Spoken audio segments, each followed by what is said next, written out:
Many thanks, Ferdinand. He was able to capture a few of those high points of security issues till this moment. Let's bring in our panel of experienced security experts. I have the defense and security expert, Dr. Kabir Adamu, who is also the Chief Executive Officer of security firm Beacon Consulting, and also the international security analyst who is a certified anti-terrorism specialist and is the African representative of the Global Anti-Terrorism Accreditation Board, David Otto. Gentlemen, good to see you both and thanks for your time. Thank you. We're back again. It's very important that we go back and have a review. But again, that's Ferdinand, who's our security and defense correspondent, giving his collation of what has happened so far. Let's start by with you, David. For you, before we dig in deep and start to expand the conversation, 100 days for the Tinubu administration security-wise. What are the high points for you? Well, I think, for me, it's a matter of, where we are at the moment. We know that the president promised a renewed hope, a new doctrine, a new architecture.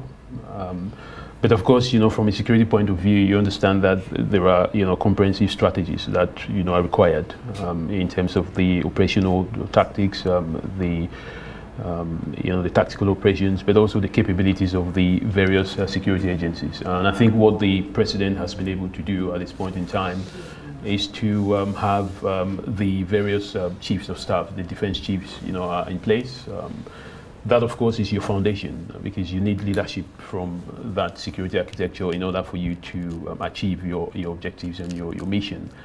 What we've also seen is that he now has the ministers in place who would, complement some of the work that the general security chiefs, are expected to do.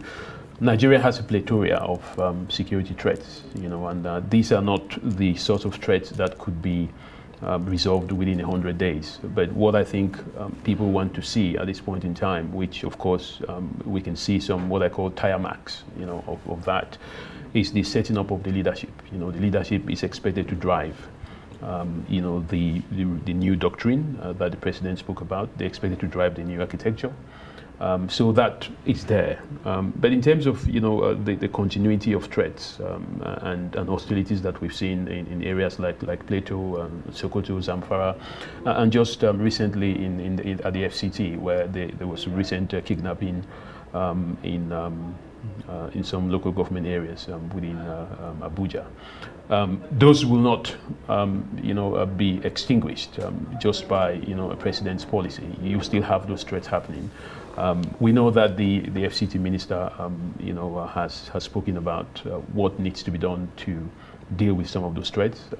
But generally, I believe that the internal threats that Nigeria faces within the 6 geopolitical zones, the president has had its leaders set up, put in place in terms to deal with that. Externally, we still have threats that we're still experiencing in terms of the impact of the coup. But generally, what I believe is that the nature of the economy, with the hike in fuel prices, we're still recovering from the Naira policies that Nigeria has faced. So hopefully we would see some progress, but 100 days is too early to determine how well he's going to do. Security would always be a threat, but what we want to see is what kind of strategies and how comprehensive are those strategies that he's put in place. Still too early to tell. Okay, let me bring in Kabir Adamu. Too early to tell, 100 days, but again, for journalists and key watchers and even the opposition, everyone is watching and trying to gauge that renewed hope agenda, which security is very, tightly tied to some of the successes of the program of the president. No, definitely. During the campaign, and in fact, the first steps the president took was around security. Apart from meeting with the then, security management officials that he had, You recall he also visited the office of the National Security Advisor, the new complex, indicating that, just like he has said in his manifesto, the renewed hope, which I'm going to talk about shortly, just to buttress the point that David has made regarding strategy. He visited that office and talked about collaboration, talked about the plethora of threat elements that David mentioned. So much has happened within those 100 days that for a careful listener and observer would indicate the direction that the new administration are likely to follow. I mentioned the renewed hope, in that, which is the document that was shared by the Bola Ahmed and Shetima campaign group during the campaigns. Now there, they mentioned a 7-point agenda, and I'll quickly go through them. It talks about bolstering our security forces, both in terms of number and capabilities. It talks about redefined military doctrine and practice. Very important. It was the realization that perhaps the military doctrine and practice was not in tandem with the realities of the security threats that Nigeria was facing. So they indicated that they're going to review that. Then they also talked about securing critical national infrastructure. First off, what is our critical national infrastructure? Then what plan are they going to put in place to protect that critical national infrastructure? As an example, if we agree oil, the last part of the report talked about oil theft. If it's the critical national infrastructure, how are they going to protect it? So they talked about that in that place. And then peaceful communities, secure borders, saved forests. I have been in your platform severally, and this is one thing that I've consistently spoken about. The fact that we've got forest reserves that are currently dominated by non-state armed groups. And the administration mentioned that it would put in place a policy, strategies to protect those ungoverned spaces that we, as we refer to them. Then integrated identity database, absolutely important. We've got multitude of databases, and frankly, that are useless to us. And in fact, are even vulnerabilities that are being abused by different elements. Now they have the ambition to harmonize that database. And then they talked about international collaboration. In other words, the realization that we can't do it alone. We need to partner with other foreign countries and be able to do it. And he's in India, and I think he's been able to secure, I'm not sure of the amount, but some billions of dollars to be invested in DICON, so that Nigeria can, I think in a space of 4 years, be able to produce 40% of our weapons, both ammunition and weaponry requirement. Quite ambitious, Suleiman. And then lastly, reposition the police, which is, for me, absolutely important. A realization that the police is the lead agency for internal security. Now, all these are statements. How will those statements be turned into implementable instruments? And that is what David referred to as strategy. He's talked about the appointment of security management leadership, the cabinet ministers, and a few other appointments that we're waiting for. So we're hoping that in the coming days, I agree with him, 100 days is too early, that we would see policy documents that would show clearly to Nigerians how they intend to achieve this 7-point agenda. Also, very importantly, out of this, they've talked about food security. There is also climate security. All of this is contained in that Renewed Hope document. And we're watching closely to see what statements would come out of the government in terms of policy initiatives that would help achieve. I agree totally that everything mentioned here is absolutely important, plus the food security and climate security element of it. We'll wait to see at what point they announce the policy direction, and of course how they intend to go about it. Outside of this, there are two critical elements. It's not been mentioned, but I'm hoping that sometime within the administration of the government, they realize the need. Security sector governance. We've got multitude of security elements playing around, but how do they tie together to achieve section 14, subsection 2 of the Constitution? That is security sector governance. Then security sector reform. we're currently afraid, as it were, of the domino effect of the coups that are happening around West Africa. The only thing that would prevent that from happening in Nigeria is a full-fledged security sector reform. Perhaps in the course of the conversation we can talk about some of this. Yeah, and again, pretty much later we'll talk about the coups. And I'll come back to you later on so that we can expatiate on the two critical elements you say are absent. And a quick one here before I come to David. Speaking of which, the G20, which the president is attending in India, you spoke about his agreement with some company in India about Daikon.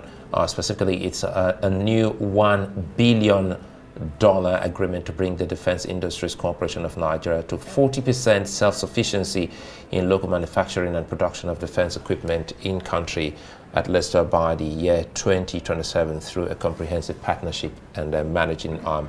And I also want us to expand on that and see what kind of good that will mean for Nigeria and its West African neighbors. David, we come to you now.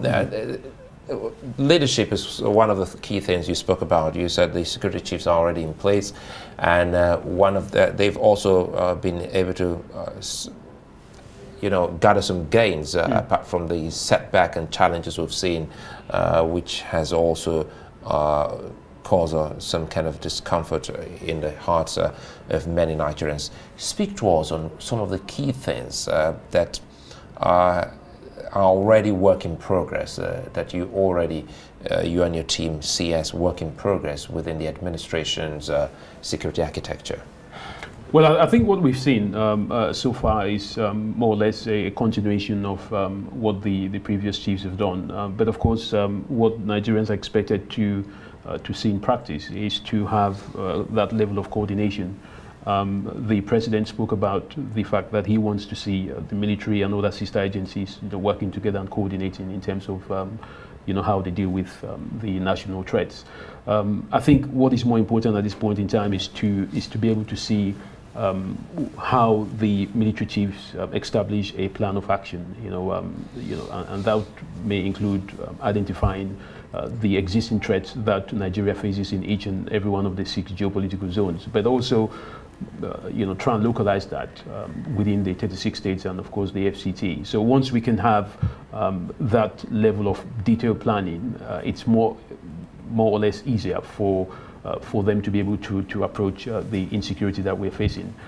So I think leadership brings that into the fore, and of course one of the key elements that we've always talked about is how does the leadership at this point in time include other agencies that are not security agencies. So for example, the population, because today's threats is the type of threat where you need to ensure that you bring in the population as well. The population plays a critical role in identifying some of these threats. I mean, I attended one of the sessions where the IGP spoke about the need for Nigeria to incorporate private security organizations as part of the population-driven strategy, and I hope that we would also see that. Another thing which I think the leadership should be looking towards is bringing in technology-based driven security. Of course, we still have to rely on human intelligence and the role that humans play. But I think in the 21st century, we still have to be much more focused on technological-based security, talking about issues of cybercrime. So the leadership has to establish a plan, and security works. If you fail to plan, you plan to fail. We want to see what kind of plan has been established and see how that plan can be used to coordinate other sister agencies, and then of course you can develop and come up with your national intelligence estimate, which of course will tell you where the resources are required. Dr. Kebi mentioned about the fact that you need to know where you lack your resources, and you need to know which areas you prioritize in terms of national security. You need to know which areas you do not prioritize. So it's a comprehensive package. And with the new leaders in place, what we want to see and what Nigerians want to see is that kind of leadership that can establish that it has a plan and works with that plan to achieve some level of security. Dr. Adamu, quickly here, what kind of optics should a Nigerian see that will give you the sense of winning, that the country truly is being secure. And I'll put that in, I want you to also put that in perspective to the two critical elements, which one is security sector reforms. What the average Nigerian wants is protection. It's as simple as that. The average Nigerian, especially those that are living in the villages that are currently being ravaged by non-state armed groups who appear to have the capacity to wield their influence, at will, as it were. The average Nigerian wants to be protected. He or she wants to be able to go to his farm and farm without the activities of this group preventing him. He or she wants to travel from point A to point B without the fear of these groups affecting him, and that's all over the 6 geopolitical zones of the country. So in terms of optics, as soon as the government is able to prevent these non-state armed groups from moving around and wielding this type of unfortunate influence on vulnerable populations, then I think that for me would be optic number 1. Optic number 2, the perception, and it's unfortunately quite huge, that there is corruption within the security system.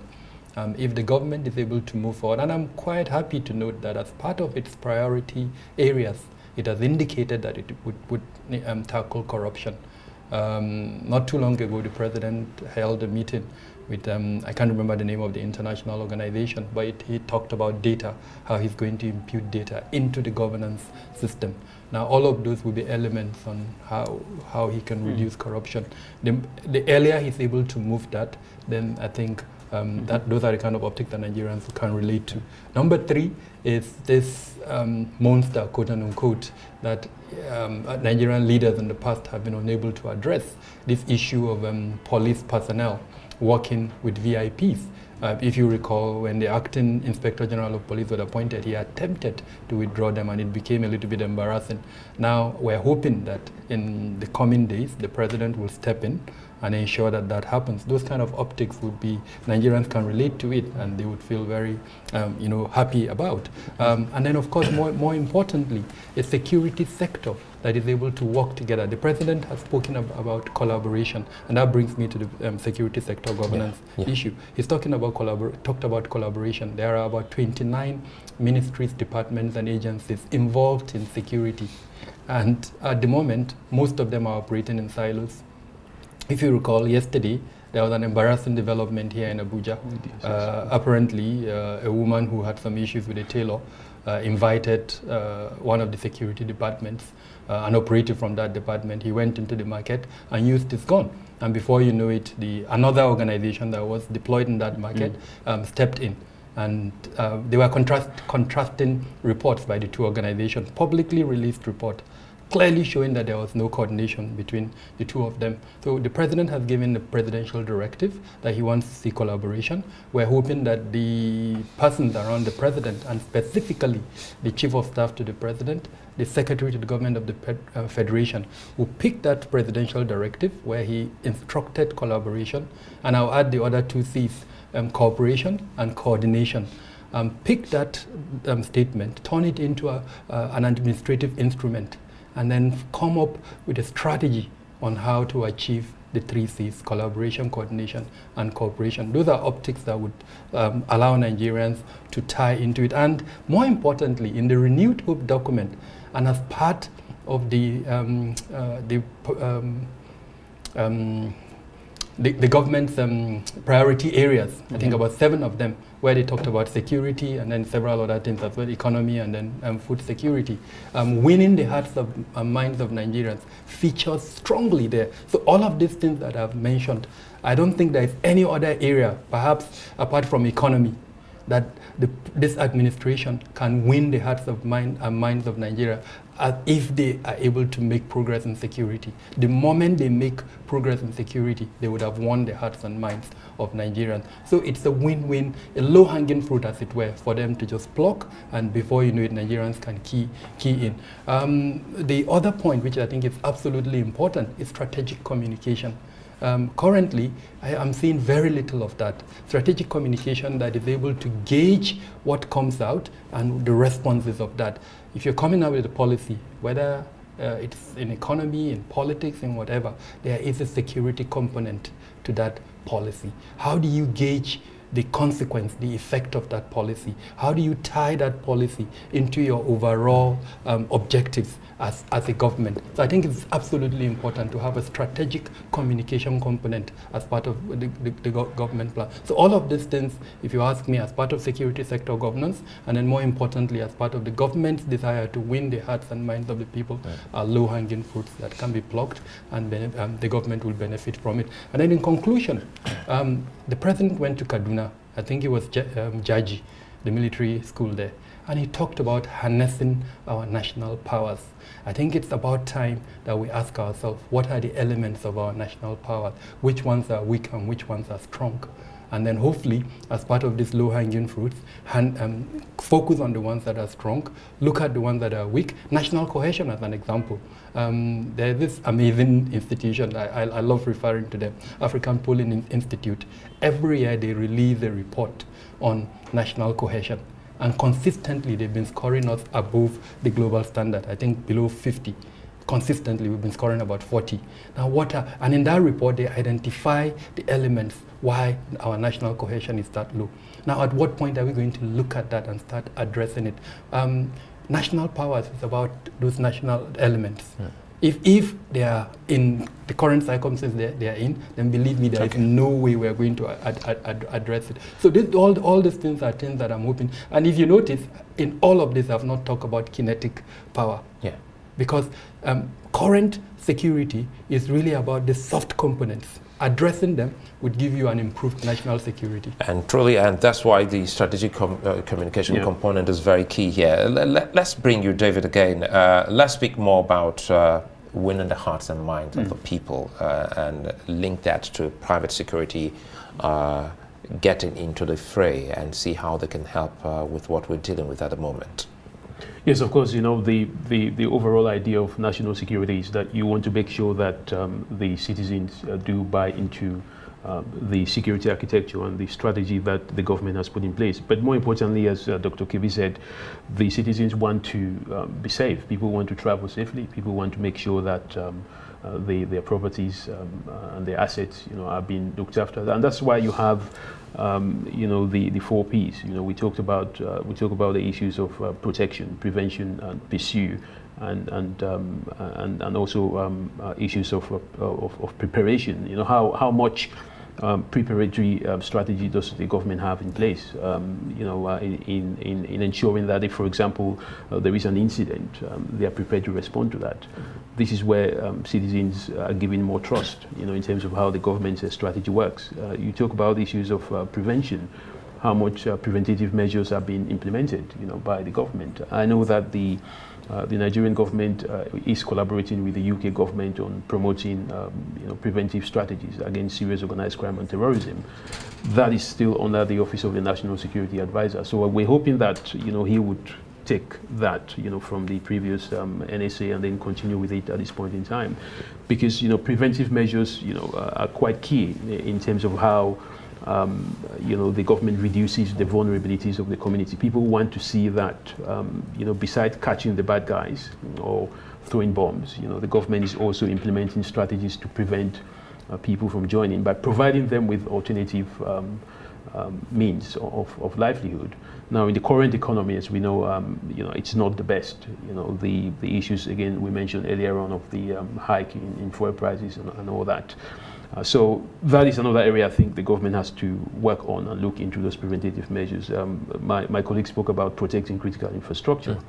Of course, if you want to attract businesses from outside and from within, the president, has been to attending the G20. People who want to invest in the country want to ensure that their infrastructures, can be protected. So I think it's quite important to harness all these strategies in place and come up with a comprehensive plan. And if you do that, once the citizens trust that the government can protect them, that unsigned social contract that exists between the government and the people, whereby the government provides, basic security for the people. I think, it would go a long way. There is no level of development that you can achieve when there is insecurity. We've seen how insecurity has been used as a justification for the overthrow of constitutional government.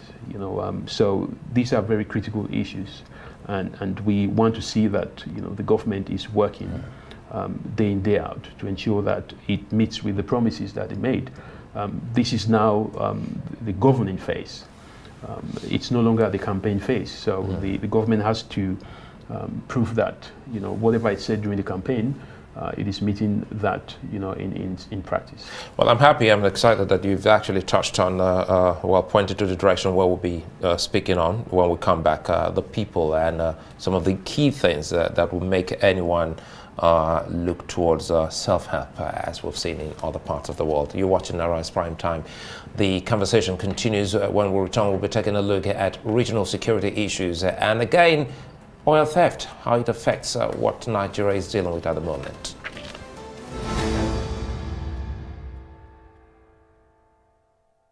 Welcome back to Arise Prime Time, where we offer perspectives on the news and talking points of the day with me, Sulaiman Lede, and I still have with me here Dr. Kabir Adamu and David Otto. We're talking about President Tinubu's first 100 days in office, and tonight our focus is on security. Now, let's expand the conversation and look at the external threats facing Nigeria. The issues of coups that have been rocking Africa is another point the Nigerian government needs to pay attention to, and that's why David actually pointed to that. Let's start with you, Kabir. And but before we dig into the coup, I spoke about oil theft. The president is in India, and you would have noticed that as against the norm, asking for loans, the president is looking towards partnerships, and that's why we spoke about Daikon earlier on. But one critical thing here is to service those debts, you also must do some plugins, and oil theft is also tied to security, to even the acquisition of small and light arms, because these are illicit funds coming to the people, to some of these people. How can Nigeria also work in that direction to the extent that that is dealt with legally and quickly too? I'm embarrassed sitting here as a Nigerian, and we're discussing oil theft in 2023. Despite the level of awareness that the matter has gotten, and in spite of the fact that it's bleeding the economy. As far as I know, we've not been able to meet the OPEC quota consistently. So clearly, it's a hemorrhaging situation. And who is benefiting from that hemorrhage? It's the thieves that are working with locals to, as it were, circumvent the oil and use it for other nefarious activities that they do. Oil is not something that you can hide in your pocket. So again, I'm embarrassed. Like so many things in Nigeria, we make this look like rocket science. It's not rocket science. Earlier on, I spoke about 27 MDAs. A significant number of them are involved in maritime security. A significant portion of that oil that is being stolen is stolen through maritime borders. And so, Suleiman, is as simple as ensuring that responsibility, those who have responsibility take responsibility. It's as simple as that. From the NNPC down to the law enforcement agencies, and even more importantly, the communities where all of this, oil, as it were, belong. If I start reeling out the several attempted measures, and I'm using my word consciously now, attempted, it's attempted because we're still dealing with the phenomenon. We've invested huge sums of money to prevent it. Even as we're talking today, the House of Reps has a sitting committee. You just need, as a journalist, you need to find out how much the House of Reps is spending on that committee's work. Now, if you go back to the 8th Assembly, to to the 9th Assembly and probably assemblies before that and try to get the sum of money that has been invested in addressing that phenomenon, then come to the executive arm of government and then try to collate the money that has been spent in trying to address that issue. That's why I started by saying I'm embarrassed. And the solution is simple. We need to take responsibility for our action. We should stop this. I mean, we talk about cabals. Yeah. You talk, when it comes to subsidy, it's a cabal. When it comes to oil theft, talk about the unnamed quote-unquote cabal. Till date, nobody has had the courage to, not even to mention them, but to arrest them and prosecute them. So again, I'm concluding with my statement. I'm embarrassed. The day we're serious as a country, we can start addressing that issue. Nobody should hold us to ransom. If this is an asset that is vital to our survival, then we should treat it as such. It's as simple as that.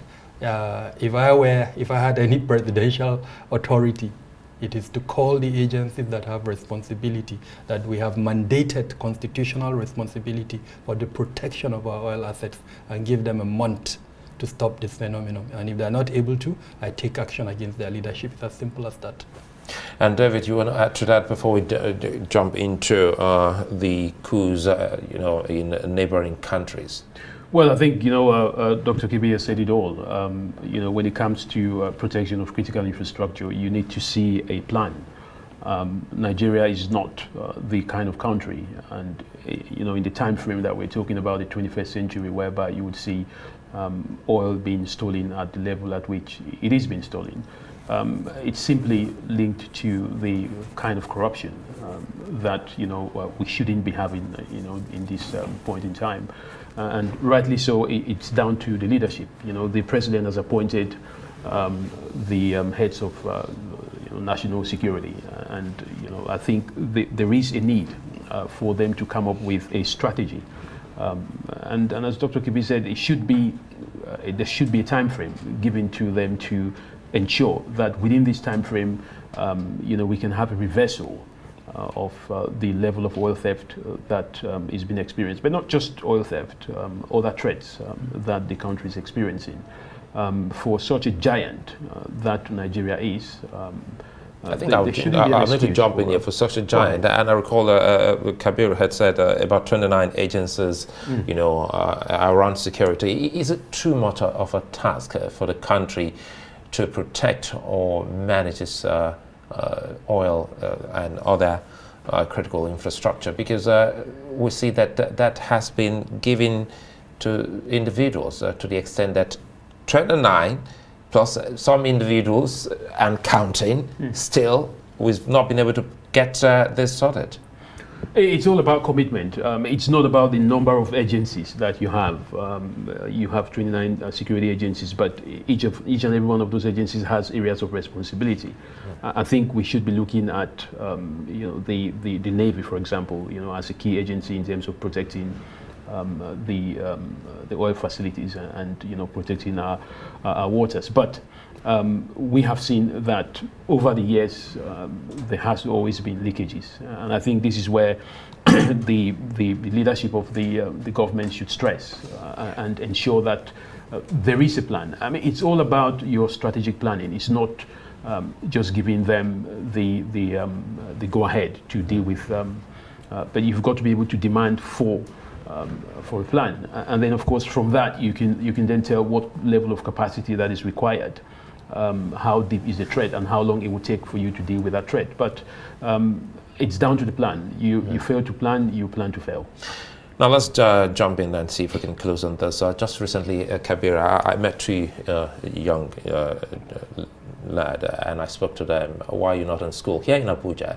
And they said they've never been to schools, that the only place they've been to is the Madrasatul Arabiya. And I said, where are you from? And they go, Niger. So it tells you why some people are a little bit apprehensive and worried about what's happening in Niger. They say Niger is Nigeria, it's not a Niger, not a Nigeria, it's Niger. So help us understand the kind of threat, if any, that Nigeria may be experiencing with the latest development in Niger. Thank you, Suleiman. We are short of time. I would have loved to have speak about this as extensively as possible. There are external threats to Nigeria. Niger is one of them, but there is a bigger one, which is Mali. And thirdly, Sudan. The developments in Sudan and in Mali are likely to pose bigger threats to Nigeria than Niger that we are not even focusing on at the moment. With regards to Niger, a population of 25 million people that has had a history of civil war, internal civil war, that has one of the largest border points in the Sahel region, and that is coterminous to Nigeria. And in simple terms, if you have an enemy that wants to fight you, and you both have a common enemy that you have been trying to stop, and then all of a sudden your enemy is threatening to attack you, what you would do simply is to allow that other common enemy to start attacking this other enemy, so that the enemy would be busy protecting itself than to fight you. I wouldn't say more than this, but that's the kind of threat that we're likely to encounter if the situation in Niger deteriorates. The second element is the possibility of a geopolitical war, for lack of a better word, occurring in Niger. Niger has strategic interest for several countries, global powers, and they are currently focused and concentrated on Niger. Now, if that kind of geopolitical war breaks out in Niger, the impact will be felt in those 7 states that are coterminous to Niger, and of course, to a larger extent, other parts of Nigeria. Our borders are porous. You would see a flow of everything from weapons to any other thing you can mention into Nigeria. So we need to take the issue in Niger more seriously, and like I mentioned, in Mali as well as Sudan. An AK-47 that used to sell for probably around maybe $75 before the war in Sudan is currently going for maybe probably less than $10 at the moment. And where is it going to end in Nigeria? So we need to wake up from this slumber. Our intelligence, our foreign service capabilities, they've been in a slumber. They need to So how true, before I come to David, quickly so that we can close with David, how true is it that that threat could also affect the nation's capital, Abuja? Well, definitely. I'm in a public space, and so I'm mindful what I say. Yeah. But what capabilities do we have for preventing drone attacks at the moment? You need to ask yourself. I'll leave it at that. So, David, Niger, Nigeria, and some political and economic issues tied to what we're dealing with. Well, I think, as Dr. Kibi said, we're dealing with a time bomb depending on how we manage the situation. Of course, we have condemned the coup in Niger, but one thing which we've made very clear is that any measure that would escalate the situation will be catastrophic to not just Nigeria, but the region at large. Niger shares a massive border, as my colleague mentioned, and we have commonalities. But of course, Niger is Niger, Nigeria is Nigeria from a sovereignty point of view. But considering the geopolitical positioning of these two countries, I don't think by any means should Nigeria look towards any steps that would further escalate the situation. We know that Nigeria now currently holds the chairmanship of ECOWAS. They may have pressures in terms of ushering in a military intervention due to maybe the support network from European states that ECOWAS might have. But I think for the interest of Nigeria and the interest of the region, we should be very, very careful how we deal with the situation. Dr. Kibi mentioned the impact that could come from Sudan, Mali. We're still experiencing the impact from Libya. And there is no regional interest. We've seen countries like Algeria that have made it very clear that we should pursue dialogue and negotiations. But I think what is more important is that within Nigeria and within the ECOWAS region of West Africa, there should be a standby force activated to intervene in any event of, maybe a coup going on. But that window passed in the case of Niger. We need to support a transitional government, not carry out any measure that would be catastrophic. Nigeria is moving on. I think the president has a green light